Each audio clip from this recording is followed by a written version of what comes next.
Pronto, vamos comentar o exercício 8, tá? Lá no vídeo anterior eu comentei que nesse exercício 8 estava faltando uma informação. A informação que estava faltando era destacar que o BC era paralelo ao DE para garantir exatamente a congruência desse ângulo com esse e esse ângulo com esse. E aí, consequentemente, pelo caso A, você vai ter a semelhança do triângulo AED, que é o maior, com o triângulo ACB, tá? E também a informação importante, lá no final do segundo vídeo, eu destaquei uma observação, eu destaquei que aquela proporcionalidade que a gente ganha entre os lados do triângulo, elas também se estende a elementos lineares, ou seja, ela se estende à altura, se estende à mediana, se estende a perímetro.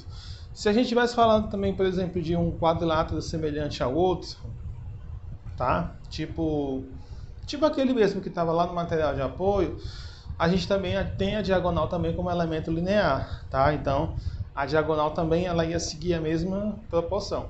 Só não falei em diagonal em triângulo porque não existe diagonal em triângulo, tá? E aí eu estou falando disso por quê? Porque aqui, em relação ao triângulo AED e o ACB, a gente só vai ter um par de lados correspondentes, no caso, né?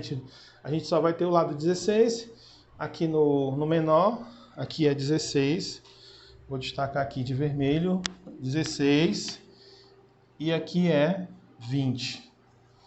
E aí você não vai ter mais nenhum par de lados, né? Aí o que você vai ter aqui no caso é o elemento linear, que vai ser a altura. Então, do triângulo maior, a altura é 15. Pronto. E do triângulo menor a gente não tem. Mas a gente pode dizer que essa altura vai ser, ó, se daqui para cá é 15 e esse pedacinho aqui, a distância entre BC e ED é x, então esse pedaço aqui vai ser 15 menos x, tá? Então, vou até colocar aqui também, ó, então esse pedaço aqui, ele vai ser 15 menos x. Pronto, então como a altura 15 e 15 menos x, elas vão seguir a mesma razão de semelhança, então vamos lá. Eu tenho aqui o triângulo, esse triângulo é semelhante a esse, tá? Então eu vou destacar que o 20 está para 16, vou colocar aqui, 20 está para 16, assim como o 15 está para 15 menos x, tá? Então essa continha aqui é que a gente vai fazer. Então vamos fazer meio por extremo aqui logo. A gente vai ter 16 vezes 15. Vamos continuar aqui. 16 vezes 15 vai ser 240, igual a 20 vezes 15 menos x. Faz a propriedade distributiva. Lembra que tem que colocar o parênteses, né? Por isso que a gente vai usar distributivo aqui. E aí você vai ter 240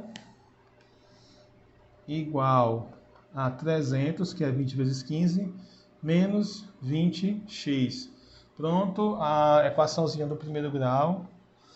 Deixa eu só melhorar aqui. Então vai ficar... Traz o menos 20x para cá, vira 20x, né? E 300 continua do segundo lado, do segundo membro da equação, passa 240, muda o sinal, então vai ficar 20x igual a 60, tá? Pronto, o x vai ser, obviamente, 60 dividido por 20, esse resultado, ele é 3, tá? Então, x é 3. Pronto, a 8 só está querendo saber a medida do valor x, então a resposta, o x é 3. Se tivesse no gabarito, questão 8, 08, aí você colocava somente o 3, tá? A gente não está pedindo perímetro aí, até porque a gente não tem informação dos lados, né? Inclusive, era isso, por isso que essa questão era diferente das outras, porque ele só dava um par de lados correspondentes, né? Dava as medidas, mas os outros lados ele não estava passando essa informação. Então fica impossível a gente calcular o perímetro. O que daria para a gente calcular nessa questão 8 aí era a área, né? Porque a área de um triângulo aquela fórmula mais clássica que todo mundo conhece, é base vezes altura sobre 2, tá? Então, é isso. Eu vou comentar aqui a questão 9, gente, ela é aquela questão clássica de você vai usar a proporcionalidade, né?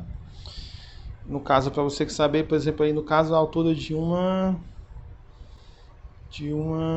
torre, de um prédio aí, sei lá o que é isso. É, a altura de uma torre. Aí no caso, então, você vai usar, né, o triângulo A. Desculpa. Você vai criar um triângulo, na verdade, aí, né, com a ponta da árvore, o ponto A e o olho do observador. O outro triângulo que é semelhante é a ponta da torre, o ponto M e o olho do observador. Tá? Essa questão 10, espera que eu vou comentar ela direitinho, acho que eu vou fazer um vídeo só para ela. Ok? E a questão 11... Pronto, a questão 11, ela sai da semelhança de triângulos e ela vai para semelhança de polígonos. Ela é importante, ela serve de base para a questão 12. Eu vou comentar a questão 11 no outro vídeo, ok? E é isso, então até daqui a pouco.